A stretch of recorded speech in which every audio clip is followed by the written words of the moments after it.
They weren't a myth. They weren't fantasy. They were real, an army of women so fearless, so disciplined, that even Europe's strongest soldiers trembled when they heard their name. This is the story of the Amazons of Dahomey, the women warriors who changed history. In the 17th century, on the lush coast of West Africa, rose a kingdom unlike any other, Dahomey. Its power was feared. Its kings were ambitious. But what set Dahomey apart was not just its rulers, its palaces, or its wealth. It was its army. An army made not only of men, but of women. Europeans who saw them would later call them Amazons, borrowing from ancient Greek myth. But here in Africa, they were the Agoji, the women warriors of Dahomey.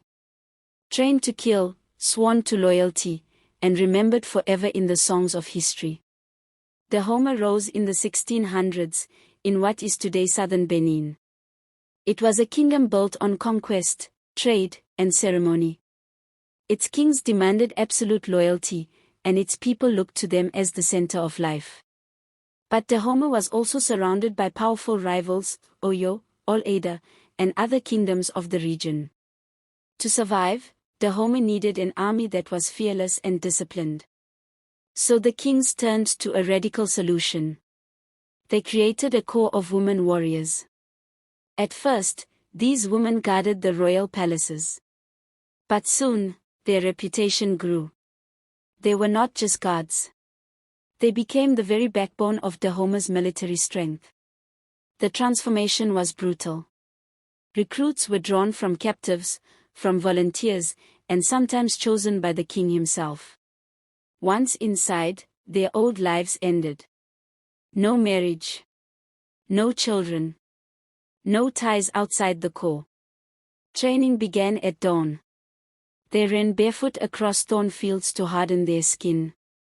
They climbed walls covered with prickly acacia.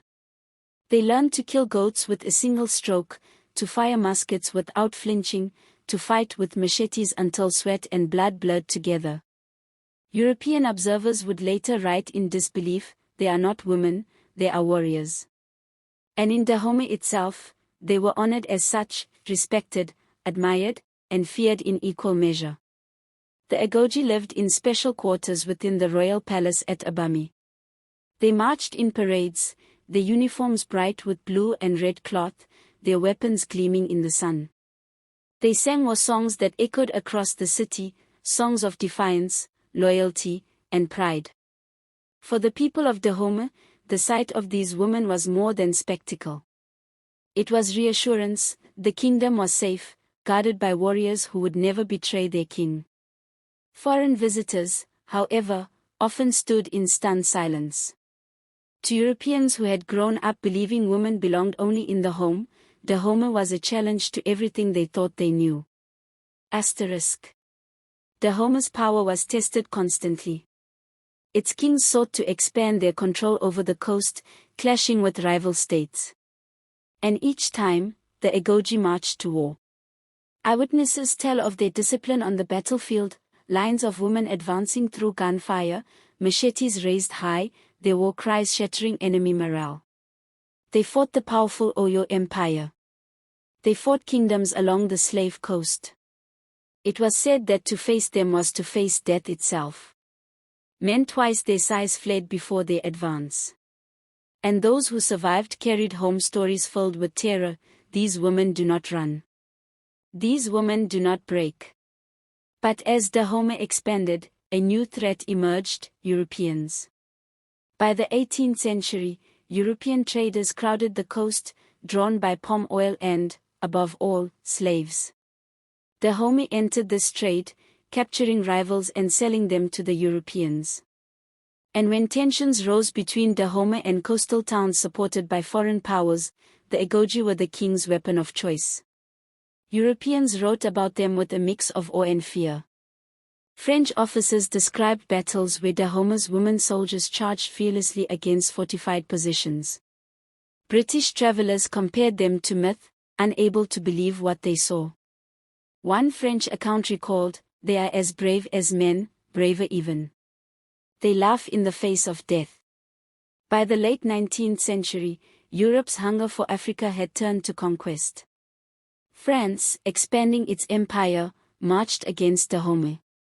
And once more, the Agoji stood at the front lines. In the Franco-Dahomeyan Wars of the 1890s, they fought against rifles, artillery, and modern weapons. Stories tell of Agoji warriors charging into cannon fire, refusing to retreat. Even French soldiers admitted their courage, calling them some of the fiercest fighters they had ever faced. But bravery alone could not stop an empire. After bloody campaigns, Dahomey fell, and the Agoji with it. Their barracks emptied. Their songs faded from the streets. Yet even in defeat, their memory burned bright.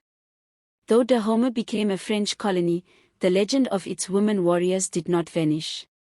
Travelers, historians, and even films have carried their story across the centuries. They were not myths. They were real. Women who gave up everything to fight, to protect, to defend their land. Women who shattered expectations, who stood on battlefields where no one thought they belonged. The world remembers them now by many names: the Agoji, the Amazons of Dahomey, the women warriors Europe feared. And in the red earth of Benin, where Dahomey once stood, their spirit still lingers, a reminder that courage knows no gender, and that legends are not born, they are made.